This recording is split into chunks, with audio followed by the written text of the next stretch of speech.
بسم اللہ الرحمن الرحیم وبہ نستعین وصلی اللہ علی نبینا محمد وعلی آلہ وصحبہ اجمعین ومن تبعہم بإحسان الی یوم الدین وبعد۔ محترم حاضرین، عزیز ماں اور بہنوں،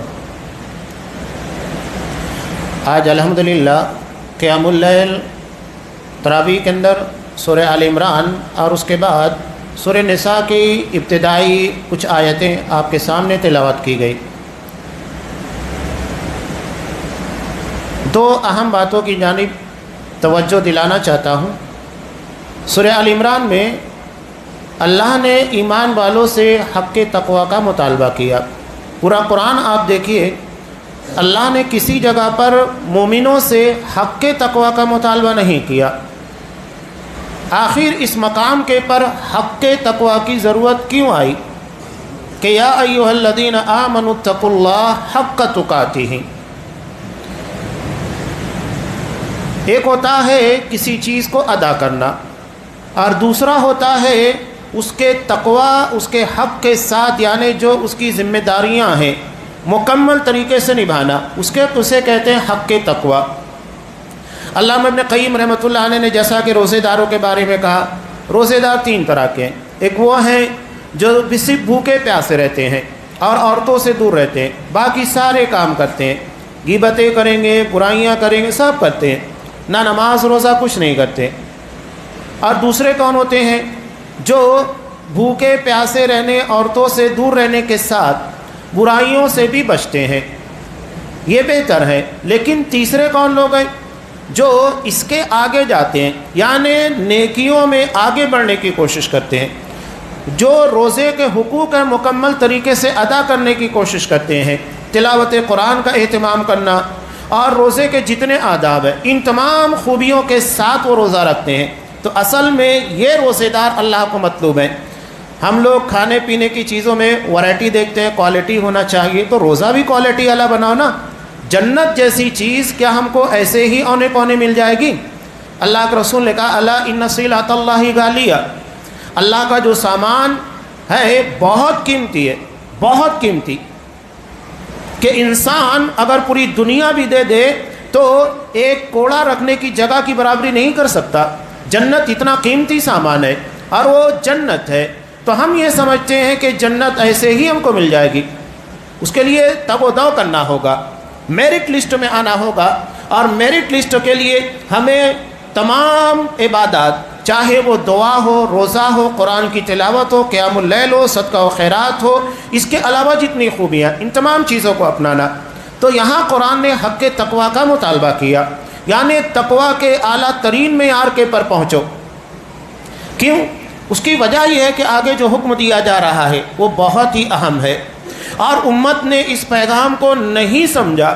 نتیجہ کیا ہوا؟ فرقہ بندیاں، آپسی اختلافات، یہ حق تقوی نہ ہونے کا نتیجہ ہے۔ ورنہ اگر ہمارے دلوں میں اللہ کا حقیقی خوف ہو، اللہ کے سامنے جواب دہی کا احساس ہو، تو وہ ساری چیزیں ہمارے یہاں نہیں پیدا ہو سکتی ہے۔ اسی لیے قرآن نے آگے کیا کہا؟ وَاعْتَصِمُوا بِحَبْلِ اللَّهِ جَمِيعًا وَلَا تَفَرَّقُوا، سب مل کر اللہ کی رسی کو مضبوطی سے تھام لو اور فرقوں میں نہ بٹو۔ فرقہ کہتے ہیں اسلام کی کچھ باتوں کو لے کر ایک نیا راستہ بنانے والا۔ عربی زبان میں فرق کس کو کہتے ہیں؟ مانگ کو، اس لیے کہ اس سے بال دو حصوں میں تقسیم ہو جاتا ہے۔ ہر فرقہ قرآن و حدیث کی کچھ باتیں لے کر اس میں اپنی طرف سے کچھ باتیں شامل کرتا ہے، ایک نیا راستہ بناتا ہے، جبکہ ہمیں نئے راستے کی ضرورت نہیں ہے۔ جو صراط مستقیم ہے اسی کے پر چلنا ہے، کوئی نیا راستہ بنانے کی ضرورت نہیں ہے۔ تو یہ صراط مستقیم ہے۔ تو اللہ نے کیا کہا؟ اللہ کی رسی قرآن مجید، جیسا کہ اس کی تفسیر کے اندر بہت ساری روایات موجود ہے، طبرانی کے اندر بھی ہے۔ اللہ کے رسول صلی اللہ علیہ وسلم نے ایک بہت پیاری مثال بیان کی۔ حضرت ابو شریح الخزائی رضی اللہ تعالیٰ عنہ سے مروی، جب آپ صلی اللہ علیہ وسلم حج کے مقام کے پر تھے، صحابہ کے پاس آئے اور آنے کے بعد کہا ابشروا، تم لوگوں کے لیے گڈ نیوز ہے، الیس تشہدون لا الہ الا اللہ وانی رسول اللہ، کیا تم لوگ اس بات کی گواہی نہیں دیتے کہ اللہ تبارک و تعالیٰ کے علاوہ کوئی معبود نہیں، میں اللہ کا رسول ہوں؟ تو صحابہ نے کہا کہ بلا، کیوں نہیں؟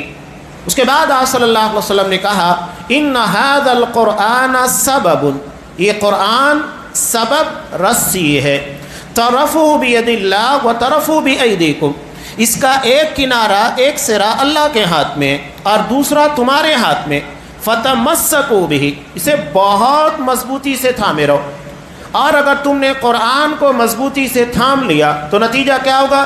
لن تضلوا ولن تہلکوا بعدہ ابدا، نہ کبھی گمراہ ہوگے اور نہ کبھی ہلاک ہوگے۔ ایک ہے ضلالت اور دوسری ہے ہلاکت۔ ہلاکت کیسے آتی ہے؟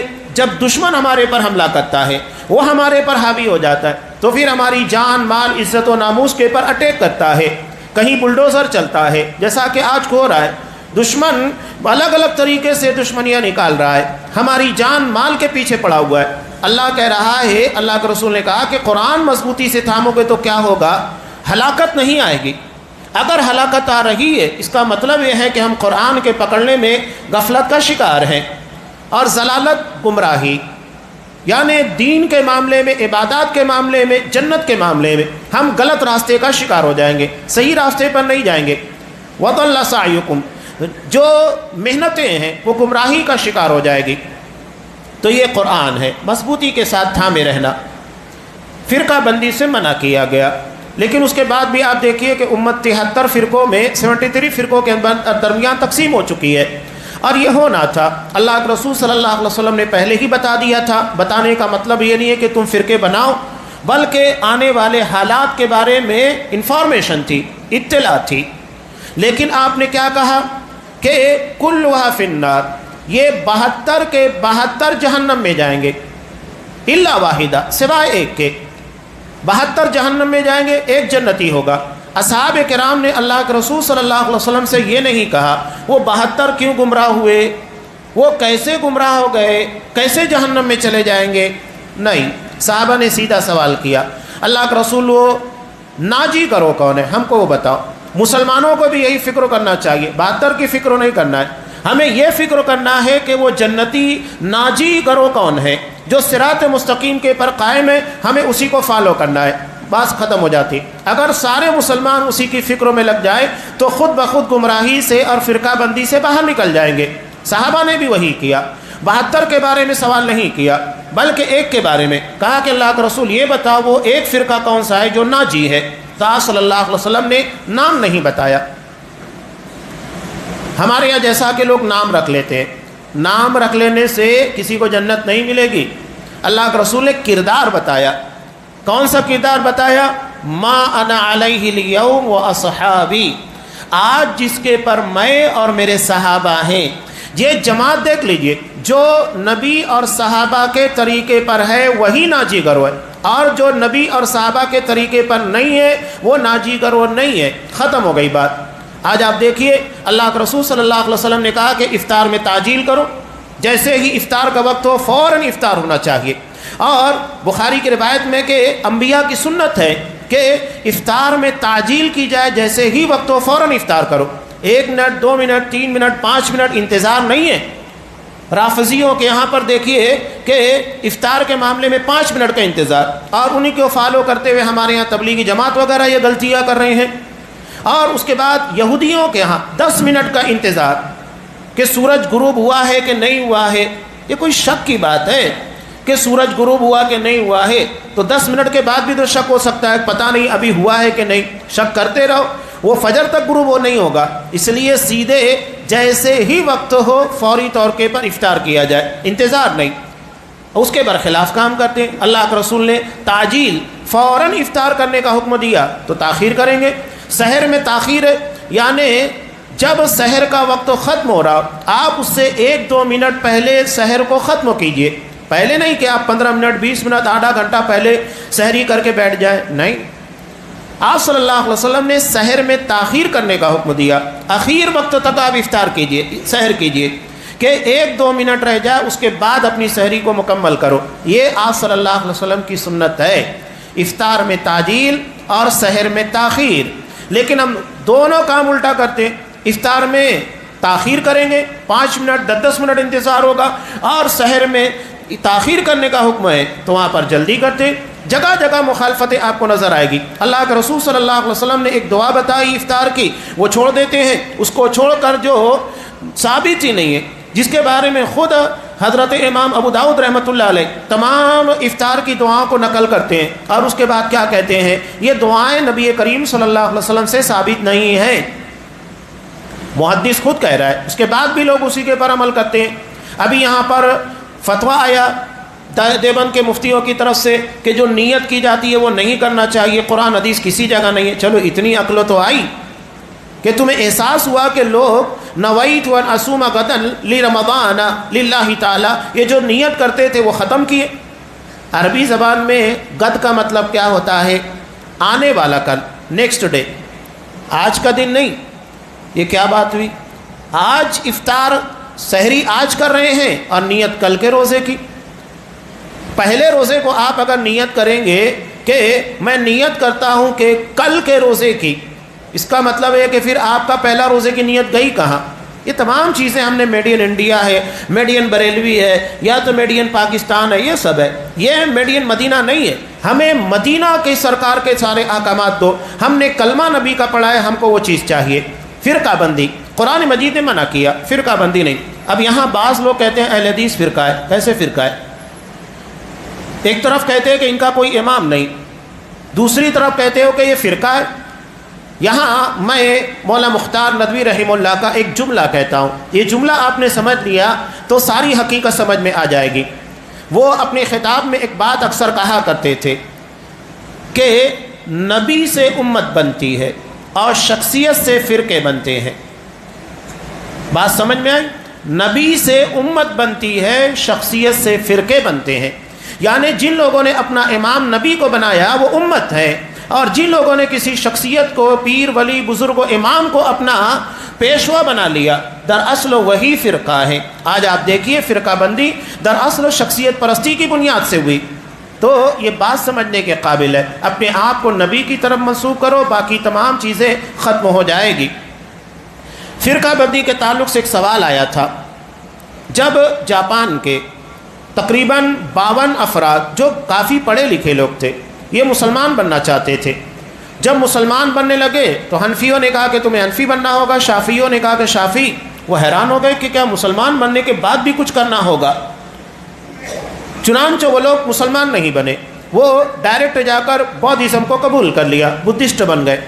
جب یہ سوال حضرت علامہ ابن باز رحمۃ اللہ علیہ کے پاس آیا تو انہوں نے پورے مکمل طریقے سے اس کا جواب دیا، ایک چھوٹا سا کتاب چاہے کہ اسلام میں فرقہ بندی کی کوئی جگہ نہیں ہے، پورا جواب دیا ہے۔ اور اسی سوال کے تناظر میں، اسی واقعے کے تناظر میں آج بھی آپ دیکھیں کہ بہت سارے لوگ اگر وہ اسلام قبول کرنا چاہتے ہیں تو ایک بہت بڑی رکاوٹ دراصل فرقہ بندی ہے، مسلک پرستی ہے۔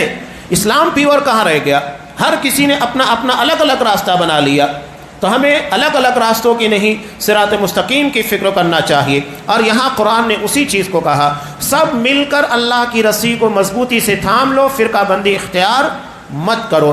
وہی عقیدہ، وہی طریقہ جو اللہ کے رسول صلی اللہ علیہ وسلم اور صحابہ نے اختیار کیا، ہمیں اختیار کرنا ہے، یہ ہمارے لیے کافی ہے۔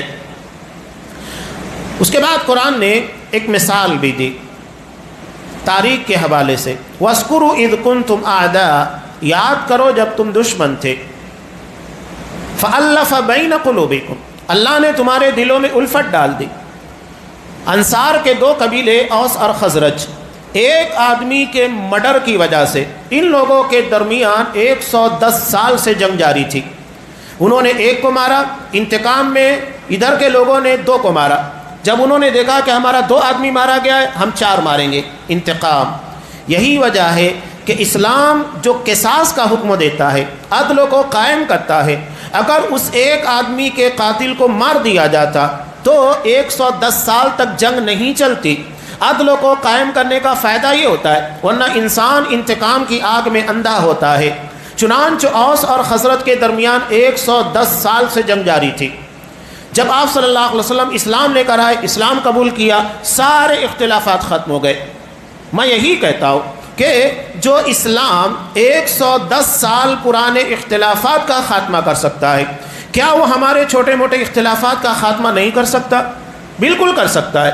بشرطے کہ ہمارے دلوں کے اندر اس چیز کو قبول کرنے ایکسیپٹ کرنے کا جذبہ ہونا چاہیے۔ اگر ہم قبول نہیں کریں گے تو کبھی یہ معاملہ حل نہیں ہوگا۔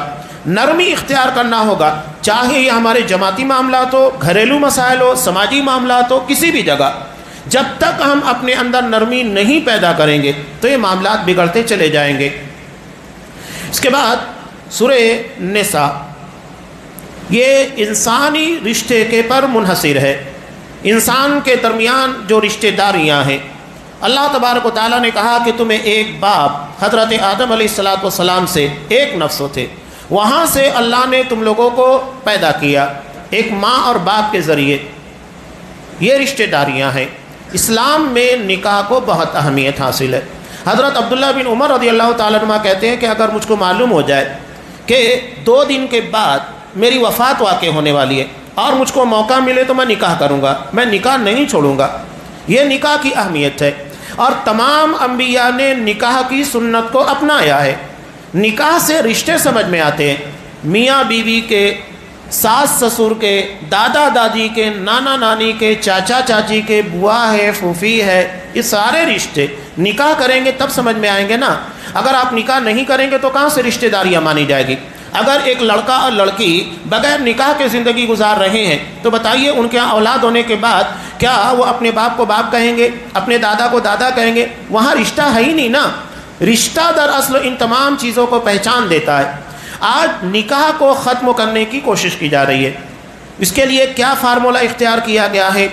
لیو ان ریلیشن شپ، ایک نیا فنڈا لایا گیا ہے، اور یہ یورپ میں بہت زیادہ عام ہے کہ بغیر نکاح کے دونوں زندگی گزارو، اور جب معاملہ سمجھ میں نہیں آتا ہے ٹھیک ہے ہم اپنے کانٹیکٹ کو ختم کر دیں گے، ہمارے رشتے ختم ہو جائیں گے، ریلیشن ختم۔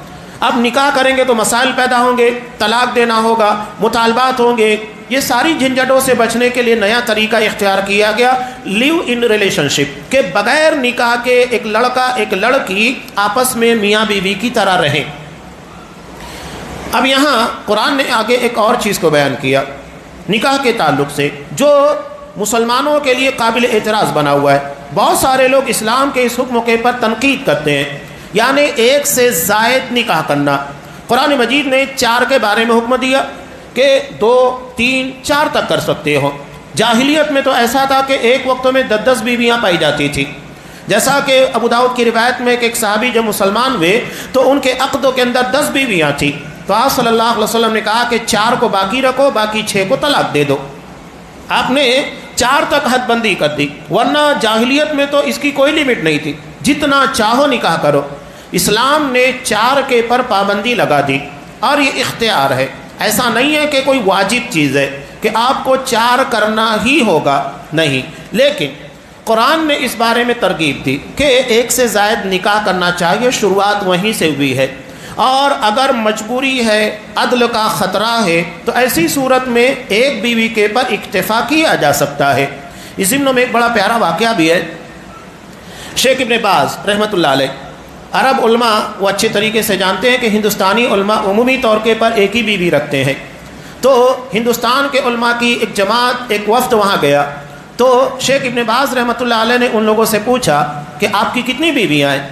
تو ان لوگوں نے جواب دیا کہ نحن من الموحدین، ہم موحد ہیں، یعنی ایک ایک بیوی رکھنے والے۔ تو شیخ ابن باز نے بہت پیارا جواب دیا، کہا کہ آپ لوگ موحدین نہیں ہو بلکہ خائفین ہو، ڈرپوک لوگ۔ قرآن نے کیا کہا؟ فَإِنْ خِفْتُمْ، اگر تم کو ڈر لگتا ہے، اس کا مطلب تم لوگ ڈرپوک ہو، تبھی ایک ایک رکھے ہو۔ ہم کو ڈر نہیں لگتا، ہم 2 2، 3 3، 4 4 رکھتے ہیں، یہ فرق ہے۔ بہرحال یہ ایک حکم ہے شریعت کا۔ ہمارے یہاں ہندوستانی معاشرے کے اندر مسلمان غیروں کے درمیان رہتے ہوئے اس چیز کو برا مانتے ہیں۔ بتائیے، قرآن نے جس چیز کو حکم دیا، نبی نے جسے اپنایا، صحابہ نے اپنایا، تو اس کے بعد بھی اگر ہم اس چیز کو ناپسند کرتے ہیں، آپ عقیدے کے باب میں دیکھیے، یہ بہت بڑا جرم ہے کہ آپ شریعت کے کسی حکم کو ناپسند کریں۔ ٹھیک ہے، آپ نہیں کر رہے ہیں الگ بات ہے، لیکن ناپسند کرنا اللہ کے حکم کو، یہ نفاق کی علامت ہے کہ آپ اللہ کے حکم کو پسند نہیں کرتے۔ ہمارے ہاں ہماری مائیں اور بہنیں بھی ہیں، یہ ناپسند کرتی ہے، نعوذ باللہ۔ اپنے دل و دماغ سے چیز نکال دو، کہ اگر تمہارا شوہر ایک سے زائد نکاح کرتا ہے، تم اسے ناپسند کرتی ہو، اس کے بارے میں اعتراضات کرتی ہو، یہ خلاف شریعت ہے۔ شریعت اس بات کو پسند نہیں کرتی۔ کیا آپ اللہ اور رسول سے بہتر جانتے ہیں؟ اللہ اور رسول نے جب اجازت دی تو ہم کون ہوتے اس کے بارے میں رکاوٹیں پیدا کرنے والے؟ اگر استطاعت ہے تو یقیناً کرنا چاہیے، نبی کریم صلی اللہ علیہ وسلم کی سنت ہے۔ بلکہ صحابہ میں صرف 2 صحابی ملتے، ایک حضرت عبداللہ ابن مسعود رضی اللہ تعالیٰ عنہ اور دوسرے حضرت ابو ذر غفاری رضی اللہ تعالیٰ عنہ، کہ ان کے پاس ایک ہی بیویاں تھیں، ان کی اپنی مجبوریاں تھیں، ورنہ کوئی صحابی آپ نہیں بتا سکتے کہ انہوں نے ایک نکاح کیا، بلکہ ایک سے زائد نکاح کیا۔ اور یہ انسانی ضرورت بھی ہے، اللہ نے جب حکم دیا تو انسانی ضرورت ہے، فطرت ہے۔ یہ کیسا، یہ ممکن نہیں ہے کہ جو چیز ہماری فطرت میں نہ ہو اللہ اس کو کرنے کا حکم دے۔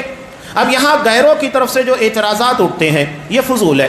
اب بتائیے کہ ہندو دھرموں کے اندر ایک سے زائد بیوی نہیں رکھ سکتے، اب وہاں وہ لوگ کیا کرتے ہیں؟ رکھیل، داشی کے نام پر، یعنی اپنی بیوی کے علاوہ دوسری عورت سے تعلق قائم کریں گے اور اسے بیوی کی طرح رکھیں گے، لیکن چونکہ دھرم میں اجازت نہیں ہے تو ایسی صورت میں اسے بیوی بنا کر نہیں بلکہ رکھیل اور داشی کے نام پر رکھیں گے۔ اب بتائیے وہاں اولاد پیدا ہوگی، اولاد کے پیدا ہونے کے بعد باپ کے ہوتے ہوئے باپ کا نام نہیں ملے گا، نہ تو دادا دادی رشتہ داریاں ملے گی، نہ میراث کے اندر پراپرٹی کے اندر حصہ ملے گا، کچھ نہیں ملے گا۔ وہ صرف ایک آدمی کے جسم کی بھوک کو مٹاتی ہے، اس کے علاوہ کچھ نہیں۔ اب یہ بتائیے کہ اس کے بالمقابل کہ اگر ایک مرد ایک سے زائد نکاح کرنا چاہتا ہے، اللہ نے استطاعت دی ہے جسمانی اعتبار سے، مالی اعتبار سے، اگر وہ ایک سے زائد کو رکھتا ہے اور دوسری کو بیوی کی حیثیت سے، باقاعدہ اسے بیوی کا حق ملے گا، بچوں کو باپ کا نام ملے گا، مرنے کے بعد اس کی پراپرٹی کے اندر حصہ ملے گا، یہ بہتر ہے یا تو وہ جسے ہندو دھرم نے اختیار کیا ہے۔ کبھی دونوں چیزیں ایک جگہ جمع نہیں ہو سکتی۔ اب رہا یہ اعتراض، بعض لوگ یہ اعتراض کرتے ہیں کہ پھر عورتوں کو بھی اس بات کی اجازت ہونا چاہیے کہ وہ ایک سے زائد نکاح کریں۔ ٹھیک ہے، کر کے دکھاؤ۔ وہ ناممکن چیز ہے کہ ایک عورت ایک سے زائد مردوں کے نکاح میں رہ سکے۔ وہ ایک مردوں کی پوری ضروریات کو نہیں پوری کر پاتی ہے تو وہ 2 کی 3 کی کیسے کرے گی؟ ناممکن چیز ہے۔ چونکہ یہ فطرت کے خلاف ہے، اس لیے اس بات کی اجازت عورتوں کو نہیں دی گئی، مردوں کو دی گئی ہے، لہذا اس چیز کو برا نہیں سمجھنا چاہیے۔ اور اس کے بالمقابل اگر ہم غلط راستہ اختیار کریں تو یہ تو برا ہے۔ شریعت نے ہمارے لیے بہتر راستہ دیا ہے کہ آپ کے پاس اگر ہمت ہے، استطاعت ہے تو آپ ایک سے زائد نکاح کرو، یہ بہتر زندگی ہے۔ اور آج سماج اور معاشرے کے اندر آپ بھی دیکھیے گا کہ جو بیوائیں ہیں یا مطلقہ ہیں، یہ کہاں جائے گی؟ بسا اوقات ایسا ہوتا ہے کہ یہ لوگ اپنی پوری زندگی یوں ہی گزار دیتے ہیں، اور پھر ان لوگوں کی بے نکاحی زندگی لوگوں کے لیے مسئلے پیدا کرتی ہے۔ بہت سارے سماجی امور پیدا ہوتے ہیں جو ہمارے لیے سنگین اثرات اور نتائج لے کر آتے ہیں، تو شریعت نے اس کا بہتر راستہ رکھا ہے۔ بلکہ صحابہ کا مزاج ایسا تھا کہ اگر کسی عورت کو طلاق دیا گیا، بیوہ بن گئی، تو جتنی جلدی اس کی طرف نکاح کا پیغام آتا، کنواری کی طرف بھی نہیں جاتا، فوری طور کے پر نکاح کرتے۔ اور ہمارے ہاں جو مزاج ہے کہ مردوں کی طرف سے رشتہ آئے گا تبھی مانا جائے گا، ایسا کچھ نہیں ہے۔ آپ فوراً اس کے بارے میں تعجیل کیجئے، جلدی کیجئے۔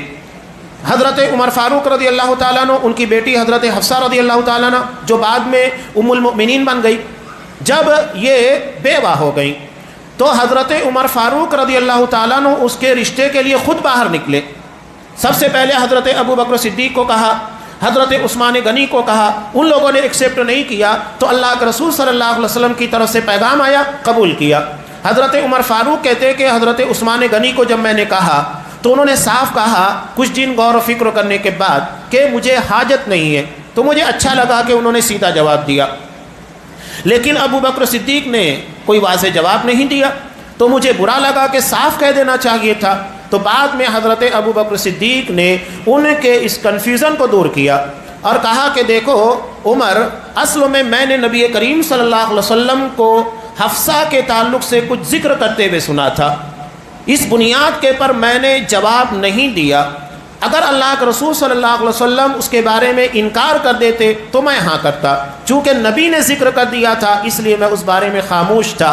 میں نہیں چاہتا تھا کہ اللہ کے رسول کا راز لوگوں کے درمیان ظاہر کروں، لیکن چونکہ اب آپ نے خود ہی پیغام نکاح دے دیا، بات بالکل واضح ہو چکی ہے، تو یہ کنفیوژن میں آپ کے سامنے کلیئر کر رہا ہوں۔ تو یہ رشتہ داری کی اہمیت ہے، اسے ختم کرنے کی کوشش کی جا رہی ہے، جبکہ ہمیں کوشش کرنا چاہیے رشتوں کو باقی رکھا جائے۔ اللہ نے رشتہ داری کو تمام مخلوقات کی طرح ایک مخلوق کی شکل میں پیدا کیا۔ بخاری کی روایت ہے کہ اللہ تعالیٰ جب تمام مخلوقات کو پیدا کرنے کے بعد فارغ ہوا، قامت الرحیم، رشتہ داری اللہ کے پاس کھڑی ہو گئی اور کہنے لگی ھذا مقام العائد من القطیع، کہ اللہ جو رشتے کو توڑے گا وہ اس جگہ کھڑا ہونے سے پناہ طلب کرے گا۔ تو اللہ تبارک و تعالیٰ نے کیا کہا، اما ترضین ان اصل من وصلک واقطع من قطعک، کہ کیا تو اس بات سے راضی نہیں ہے کہ جو تجھے جوڑے میں اسے جوڑوں اور جو تجھے کاٹ دے میں اسے کاٹ دوں؟ انہوں نے کہا کہ بلا، کیوں نہیں، ایسا ہی ہونا چاہیے۔ اس کا مطلب یہ ہے کہ رشتوں کو جوڑنے والا اللہ سے جڑتا ہے، اللہ اسے اپنے سے جوڑتا ہے، اور جو رشتوں کو کاٹتے ہیں اللہ انہیں کاٹ دیتا ہے۔ یہ رشتہ داری کی اہمیت اسلام کی نگاہ میں کہ اللہ نے مخلوق کی شکل میں اس کو پیدا کیا ہے، اور جو اسے جوڑتا ہے اللہ اسے جوڑتا ہے، جو اس کو کاٹ دیتا ہے اللہ اسے کاٹتا ہے۔ لہذا رشتہ داری کی اہمیت کو سمجھیے گا، چاہے ماں باپ کا رشتہ ہو، میاں بیوی کا رشتہ ہو، بھائی بھائی کا، بہن بھائی کا، یا دیگر رشتہ داریاں، ان رشتہ داری کی اہمیت کو سمجھیے گا۔ اسی لیے اللہ کے رسول صلی اللہ علیہ وسلم نے کہا، مسلم اور بخاری دونوں کی روایت، من احب ان یبسط له فی رزقی وینسأ له فی اثری فلیصل رحمہ، جو شخص چاہتا ہے کہ اس کے رزق میں برکت ہو اور اس کی عمر میں اضافہ کر دیا جائے، اسے چاہیے کہ رشتہ داری کو جوڑے۔ ان زندگی کی دو بڑی خواہشات، کون نہیں چاہتا ہے کہ اس کے رزق میں برکت ہو، کاروبار میں ترقی ہو، اللہ اسے مندے سے بچائے، نقصان سے بچائے، ہر کوئی چاہتا ہے، اور وہ بھی چاہتا ہے کہ اللہ اس کی عمر میں اضافہ کرے، لمبی عمر ملے۔ اور یہ دو بڑی خواہشات کا ایک ہی سلوشن ہے کہ رشتہ داری کو جوڑا جائے۔ اللہ تبارک و تعالی ہمیں اس کی توفیق دے، آمین۔ وآخر دعوانا ان الحمد للہ رب العالمین۔